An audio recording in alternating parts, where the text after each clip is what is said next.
जों दिनै बेवहाय कख्लाबारि ब्लकखौ दाफुंबाय अल्टारनेटिभ पार्टी अफ बर'लेण्डनि फ्राय ओमफ्राय बेवहाय गासै सा 35निबो बारा सोद्रोमा लानानै दानाय जादों मोनसे गोख्रों ब्लक कमिटि बेवहाय राजेन्द्र बसुमतारीखौ आफादगिरि आरो दुर्गेश्वर रामसियारि बिथांखौ गाहाय नेहाथारि हिसाबै लानानैहाय कमिटिखौ दाफुंनाय जादों जिहेतु बिटिसि बिसायख'थिया खाथिनि सायाव खाथिसै नोंथांमोननि गोदानै दाजानाय राजखान्थिया माबायदि साखाफोरा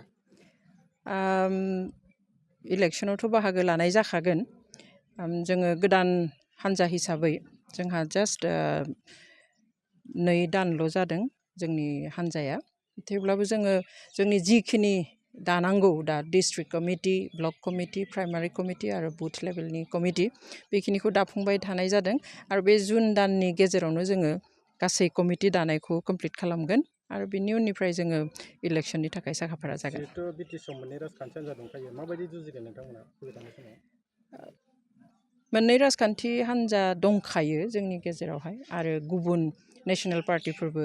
दङ जायफ्रा बेवहाय बाहागो लादों सिगाङावबो आरो लाफैगोन गावबा गाव स्ट्रेटेजिजों आवगायगोन हान्जायाथ' थायो थाब्लाबो जों जोंनि एफ.ब नि जिथु स्ट्रेटेजि बे स्ट्रेटेजि प्लानजोंनो जों आवगायलांगोन जिहेतु मोन 40 बिजाबथा दङ बेनि गेजेराव मोनबेसेसो होगोन नोंथांमोना जों बेखौहाय दिनैनो बुंनो हाया बुंथ'नाय नङा सम जायाखै जोंहा बेखौ बुंनो थाखाय आरो स्पेशेलि गासै कमिटिफोरखौ दाखांनायनि उनाव जोङो रिपर्ट लागोन गासैबो डिस्ट्रिक्टनिफ्राय गासैबो समस्टिनिफ्राय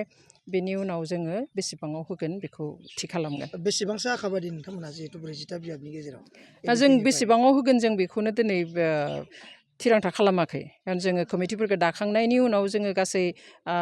ग्रासरुट लेभेलनिफ्राय रिपर्टफोर लागोन गासैबो कमिटिनिफ्राय डिस्ट्रिक्ट ब्लक आरो प्राइमारि कमिटि प्लास बुथ कमिटिफोरनिफ्राय जोङो रिपर्टखौ लानानैसो जोङो आवगायगोन आरो ओरैनो जोङो गोबां आसा खालामदों खारन मानसिफ्रा अल्टारनेटिभ नागिरनानै दङमोन बिकल्प मोनसे नागिरनानै दङमोन गोबाङा दिनै जोंजों दङ आरो जोङो जिहेतु पाब्लिकलि जोङो जयनिं प्रग्राम लाथ'वाखै बेनिखाय बिबांखौ नुनाय जायाखै गोबाङा जयनिंनि थाखाय नेगासिनो दङ जोङो दा बे स्ट्राक्चार दानाया कमप्लिट जानायनि उनाव जोङो पाब्लिकलि जयनिं प्रग्रामफोरखौ लागोन आरो अब्लानानो जोङो जोंनि जि गोहो बेखौ जोङो हमनो हागोन रायजो राजाफोरनिफ्राय जिहेतु अल्टारनेटिभ पार्टी गोदान पार्टी हिसाबै माबायदि अनसायनाय मोन्दों मोनाखै मा फोरमायगोन दा जों जिबादि सानदोंमोन बेनिफ्राय गोबां बारा जोङो अनसायनाय मोन्दों मानसिफ्रा ओरैबायदि नागिरो सानफ्रोमबो फन खालामनानै माने जइन जानो हाबनो सापर्ट खालामनो बेखौनोल' फन खालामनानै बयबो बुंहरबाय थायो आं बेनिखायनो बुंदों जे जोङो पाब्लिक जयनिं प्रग्रामखौ लानो हायिखाय दायो अपेनलि जइन जानायखौ जों नुवाखै हाबनायखौ नुवाखै